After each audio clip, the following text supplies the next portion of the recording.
आऊज़ु बिल्लाहि मिनश्शैतानिर्रजीम बिस्मिल्लाहिर्रहमानिर्रहीम। अस्सलामु अलैकुम या अली मदद। मोमिनीन व मोमिनात की खिदमत में इसमें आज़म का बेइंतहा मुजर्रब जलाली और आज़मूदा तरीन अमल व वजीफ़ा लेकर आए हैं।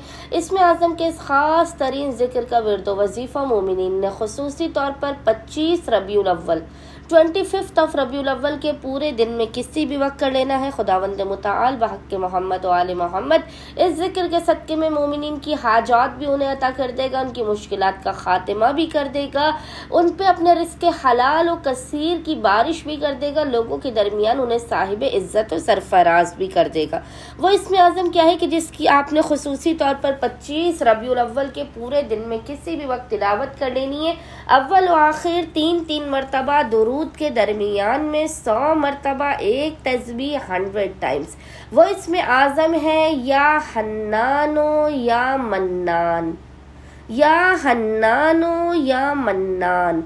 इसकी आपने 100 मरतबा 100 टाइम्स तिलावत करनी है। खुदावंद मुताल आपकी हाजात भी अपनी बारगाह में कबूल व मकबूल कर देगा, बलाओं मुसीबतों और परेशानियों का खात्मा भी कर देगा। अल्लाहुम्मा सल्ली अला मुहम्मद व आले मुहम्मद व अज्जिल फराजुहुम अजमईन।